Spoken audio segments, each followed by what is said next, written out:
Hello दोस्तों, नमस्ते, प्रणाम। मैं आपकी संगीता पटेल अपने यूट्यूब चैनल में आप सभी का स्वागत करती हूँ। एक छोटा सा बेटी विवाह गीत है, और बेटी विवाह गीत है, बेटा विवाह गीत भी है। और कैसे लगे ये विवाह गीत कमेंट में ज़रूर बताना।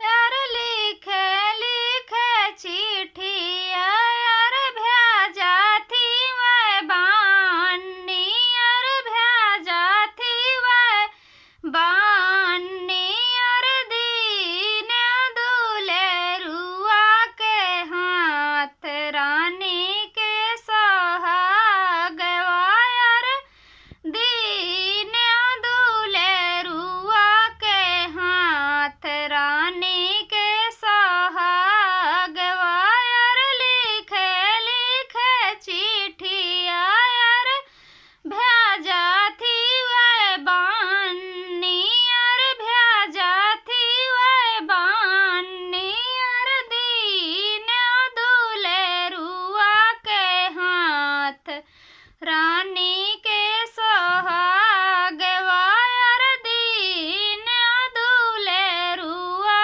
के हाथ रानी के सोहागवा।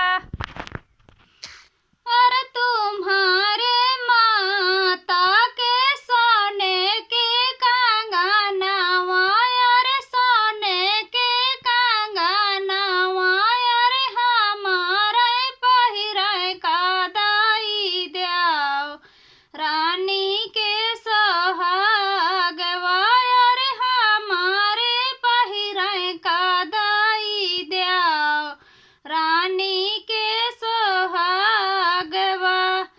अरे लिखे लिखे चिट्ठिया यार भेजा थी वह बानी, यार भेजा थी वह बानी, यार दीन दुलेरुआ के हाथ रानी के सोहागवा।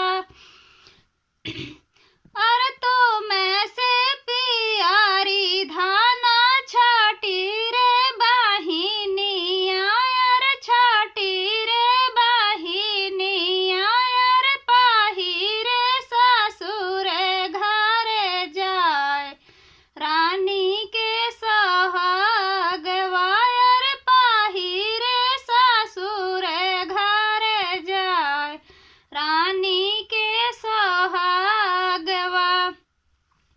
और लिखे लिखे चिट्ठिया यार भेजा थी दुलेरुआ, यार भेजा थी दुले